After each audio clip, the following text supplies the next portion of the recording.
I'm with Dr. Gutekanst, the Superintendent of the Needham Public Schools. Doctor, thanks for being with us. Sure, thank you. Let's start with your general perspective on how gun violence in the United States affects your teachers and the parents and the students that you serve. There is no question that over the last last several years, that the increase in gun violence in schools, and particularly mass shootings, has impacted the feeling, the tenor, the tone of local school districts. There's more energy spent on how do we keep our schools safe and protected, and we're concerned about certainly the social emotional well-being of our students who, through social media, through news, through family members, hear about this increase in gun violence and the horror that it creates. And that has a direct impact on how students feel about school, how they feel about coming to school, getting on the bus, coming to school, participating in events, participating in their learning. So I would say that the impact is there, and we try to deal with it every day. Do you think that the time, energy, resources you have to spend on gun violence prevention measures takes away from things you could be doing for educational excellence? There's no question that we have to direct time and resources to thinking about developing plans for responding, for example, to an active shooter. And in all of our schools, we have active shooter drills up to twice a year. And that certainly takes planning, coordination with our school resource officers and the police department, the fire department, our public safety partners. It takes time out of lessons so we can share with students how they should react and the purpose, all in developmentally appropriate ways. And then we debrief and we follow up, meeting with our town partners and school principals to say, how did that go? What do we need to do? It's not something that we had to do several years ago, and I've been in this business for a while. And it does take away from things that you otherwise could be doing to enhancing student performance in the classroom. Some of my colleagues on the Republican Party think that the best way to prepare for school shootings is to arm teachers with their own sidearms in the classroom. What's your opinion on that? I don't think that teachers or educators should have guns in schools, and that's not a criticism of the right to bear arms. It's just the reality that the school setting is not the place unless you are a trained public safety official, a school resource officer, for example.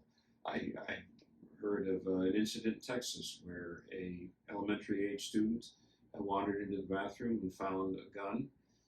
Sadly, the student went back to class, and the teacher sent another student to confirm that.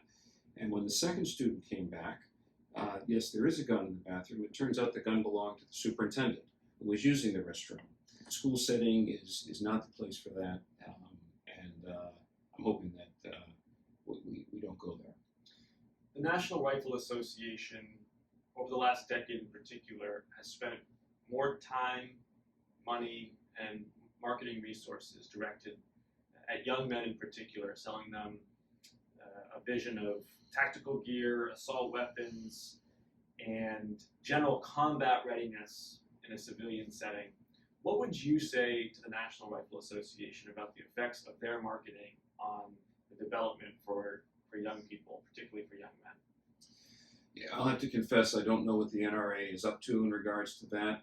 What I would say is that what has changed over time is that the increase and the influence of social media on young people, and in particular young men, because they are the prevalent folks who are responsible for these mass shootings in schools. They are the ones who are the assailants. And I would say that the NRA or any group needs to be very thoughtful about the messages that are being sent, either purposely or not, because young people are picking up on this, and if they are misdirected, if they have mental health issues, if they are estranged from their family or neighbors, then bad things can and bad things have happened.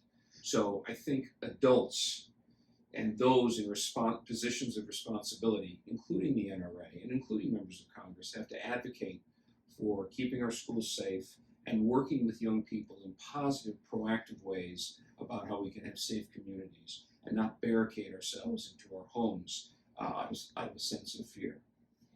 Do you think Congress passing safe storage laws, red flag laws, assault weapons ban, background checks, bans on high-capacity magazines, do you think that a suite of those gun safety reforms would make schools safer for your students and teachers?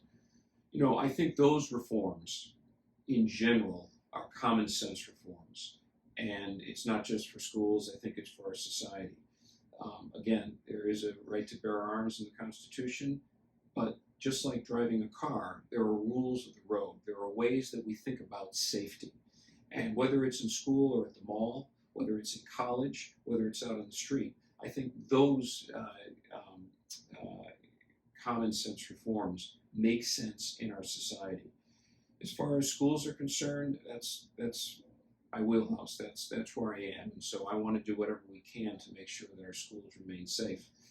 I don't think it's any one thing either, and sadly, there will be folks who will work around those rules. But those should be the extraordinary exception. Right now, there are too many tools available to, again, estranged and mentally unstable and to young men who have resources to do harm. And there's steps we need to take as a society to prevent that as much as possible.